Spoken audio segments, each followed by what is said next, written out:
Sama ni Hesus kita doon na sa tay gahom batok sa yawa. Maunay kamatuoran nga usahay kung dili man permanente wa ta kahibaw nga naa day ta anang maong gahom o authority. Muna mga Hudiyo natingala sila isa na man si authority batok sa yawa ang iyang pulong gamhanan man kayo. Tungod kay si Hesus nagpuyo gyud isip tinuod nga anak sa Dios. Kamo mupuyo ba mo isip anak sa Dios? Kinsa dinhi ang moangkon karon nga ako anak sa Dios? Taasa kamo. Kanang wa mo pataas. Mga dili na anak sa Ginoo, anak nas demonyo. Mao na siya. Si San Vicente Ferrer, iya sang gipuy-an ang pulong sa Ginoo tungod kay siya ni angkon nga siya anak sa Dios. Nakapapahawa po siya daghan kay mga yawa. Sugoon maganyang yawa, di ba? Naaman na sa iyang milagro, no? Katong tao nga gibaligya niya iyang kalag ngadtos yawa.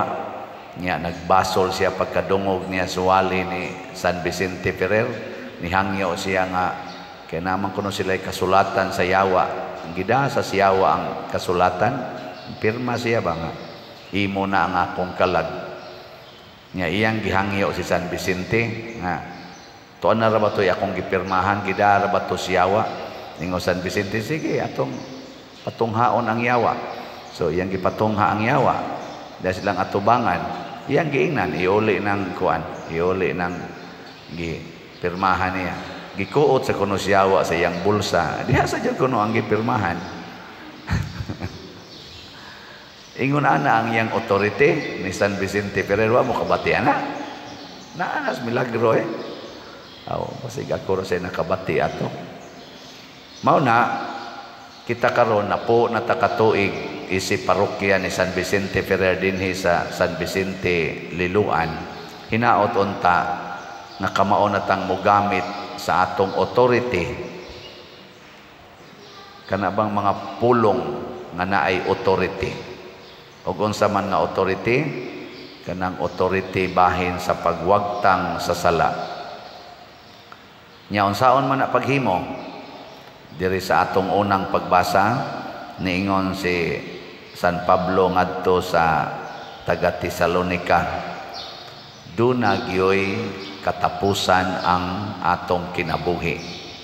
Nya moabot ni siya nga mura og kawatan. Kasabot ang pagpuyo nato sa pulong sa Ginoo kinahanglan 24/7. Karong buntag murag naigo skilat ang atong mga in charge. Way nakabagting, way hanay diri nagkasayop-sayop ang atong mga arrangement hastas pangadji nga igo skilat. Ngano man wa matog og sayo, asan magplano, wa gihanay tanan. Dunay panahon ingon ana ta. Matud pa ni San Pablo, narabay panahon mo ingon ta, okay kay kinabuhi. Mo kalit kuno abot ang kamatayon. Ang katapusan ba? Para karon himsog kay mo glawas, himsog ikog glawas, okay kayo. Mo linog og kalit, hugno dayon ning atong simbahan, patay dayon tanan. Posible ba na? Mao na nahitabo sa mga lugar nga gipanglinog. Mo bangin namahaw ko yung tao, namahaw. Ana, kalit lag linog, lusno dayon, patay. Katubitang landslide diha sa Naga, diri Southern Leyte. So sloya lagi. Naba nangatog pagmata diri nas ilahom siyuta. Wa ta kay bawo Pragod ato diyang kapitan diha sa ex-kapitan diha sa Tayon. Atong pagpista nila atong sa nang ilang patron diha si San Isidro. So perti pataong sayaw-sayaw nilang duha to. Okay kay kinabuhi. Senior Citizens Night. Love, sayaw-sayaw. Pagkakapoy-kapoy na, mga alas 11 na tingitos gabi nang labang na. uli na sila ngadto sa ilang balay kay ginunitay ang taos kamot kuno kay labing lagi kayo bisag 70s na. Uy, agian bitas motor nga walang pakialam sa mundo. Patay silang duha on the spot. Kan ba kana ingon ana bitaw ang pangitabo gilingi ay mong tupad ina posible ba yang mamatay na kakaron ina posible na mamatay na kakaron basig atuo ka nga kanang imoro mga pangandoy matuman gid na basig nagtuo ta nga kining ato dinhing mga kumbintong gitukod mahuman gid ni sa akong termino. Oy siguro ay karong hapon wa na patay na ni Siano. Di ba? Ana na siya. Anya karon unsa may buhaton matud pang San Pablo magtukaw ay mog pangatog. Pasabot, do not give time nga mo dominate nimo ang yawa, ang sala. Ayaw tagaig higayon. Ayaw pag-ingon nga last na lang ni Lord. Kausa na lang ni Lord. Ana, ayaw butang yung definite nga end. Parehara sad na sa imong pagtabang sa isig katao o pagpasaylo sa atong isig katao ang pagbuhat og maayo. Ayaw unya-unya. Di magani ka kaunya-unya inig patad nimo anang swertres kay basig mo gawas ng imong numerong gi-maintain. Di magani ka kaunya-unya. Ayaw unya-unya asad. Karon pasaylo ada yon. Wa mo'y gidumtan diyang tao karon. Wa mo'y gisigihag kasaba. Anang dali kayong kasabaan, dali kayong kusion. Wa mo na. Hunungan na kay makapaimpirno na. Kapaimpirno gina. Ay mo kumpiyansa na. Tuo mo gina, mo sabot ra ng Ginoo, natural ra maggunagod na. Bisag maestra pa ka sa ikagkasaba ng estudyanteng bugo na makapaimpirno gina nimo. Simple ra kay nas tanan, magsige ra nagduwa-duwa, di ra na maminaw nimo pero dadto na ka nas impierno di ka mo kuan. Di ka magmatngon. Mo na ingon San Pablo ay gyud katog. Aware gyud ka nga yay sa yawa naman tingay ni. Mo na si Hesus hadlok ay yawa ni Hesus kay si Hesus wa man gid siya bisang gamayng moment nga mo kumpiyansa siya. Mausad ang mahal nga Birhen Maria, mausad ang mga santos. Unya ron kung ingnon ka nga palit og slat karon, palit ka dili. Ha? Oh, tanawa, una-una pa yun. Sa ako din bugas, ako din paliton. Ayaw lagi, inigingaw, ay kumpiyansa, palit gidayon. Mag-unya-unya pa man ka na, maabutan ka ni Hinoon ka sirado. Astilan pila na ni atong slot ato lang ning hisgutan ang atong holy pads ang holiness, peace and divine salvation na slot para ni national retreat for priests na natay halin nga niabot na og 13,789 slots. Pagpak salamat kayo. Napay 86,211 ka slots nga tag 100. Nya moingon ka, dugay pa man na. Basig ikaw og mahurot na ni. Di wa na patay ka diha, di na kuhag holiness, peace and divine salvation. Nasa uban moingon, di lang sa kumupalitan ng laing slot kay daghan pa man na or nakapalit naman ko ning usa. Nya na padyo kay ikapalit. Mo palit pagyud ka. Muna sa ato sang kuan atong special slot kaning HSSG ang atong gibaligyan ni 6,000 man ka slots. Ang ato sang halin karon niabot na og 5,650. 350 na lang ka slots ang nahibilin. Mahutda na gyud mo atong pakpakan ang namalitan. Salamat kayo. Nga, kwinta-kwinta na mo dito sa atong treasurer, Sister Nara.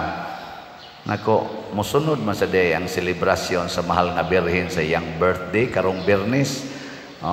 Yan na man sa tayo mga gastuhanan, mga misa, mga stipend, na sa tayo ginagmay tingaling snacks nakuha ilahos ta na lang ni kay gamay naman lang ning nahibilin nya kwenta-kwenta namo murag moabot sad og mga 300,000 more or less ang atong madugang nya mosobra sa nigjutay ang atong gasto karon so ilahos ta na lang ni ngadto sa September 8 ang HSSG okay ra ninyo sugdig palit karon hantod mahuman nato mahimo na ning 9,000 ka slots apil na ang birthday ni Mama Mary karong Biyernes nya mao gyapon atong buhaton na gyapon tay 4:45 nga biblical rosary nya napatingali uban atong himuon nya natay mga misa ngadto sa mga special chapels nato nya sa eskwelahan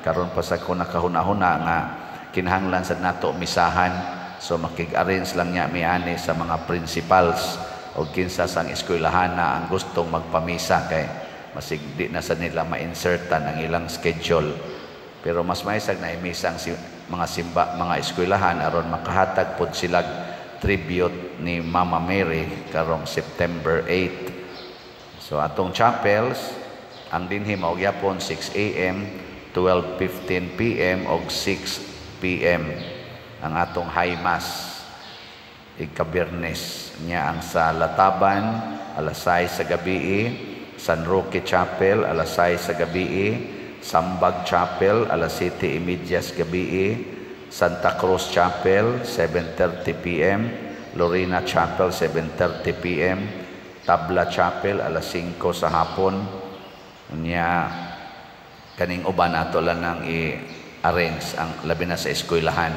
ako lang ning gi-advance og pahibalo kay mao ni ang kinahanglan natong buhaton matod pa diri sa tubag nato sa Salmo nagatuo ako nga makakita ako sa mga butang nga maayo sa Ginoo didto sa yuta sa mga buhi kanus-a man ni mahitabo ang yuta sa mga buhi mao nang kanunay nagampo kanunay nakig-istorya nakighiusas Ginoo labi na sa atong mga selebrasyon labi na gining santos nga misa gilingi ay mong tupad ing nabuhi pa ka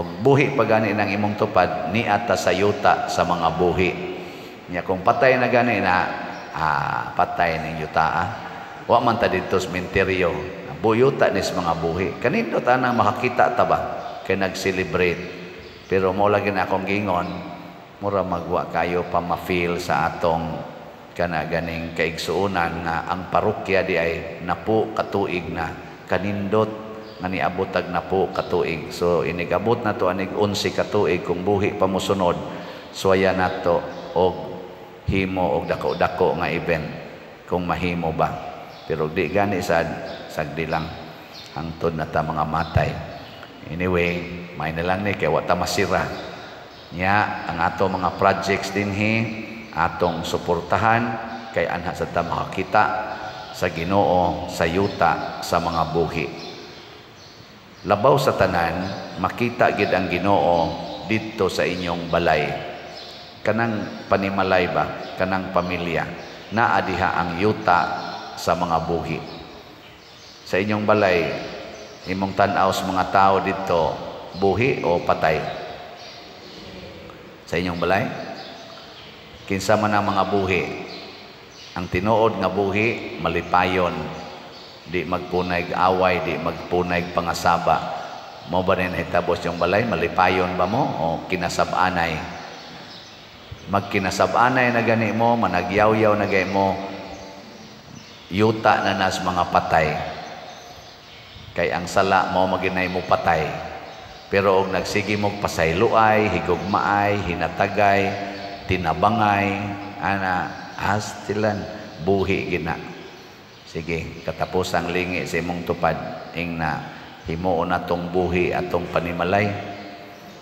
ana mo ang buhi iguli ron ayaw na gyud pangasaba ayaw nagyaw-yaw wala nay mga sala ana buhi kay na nya kamo sa mga maestra, mga estudyante himuas ang buhi ang inyong classroom.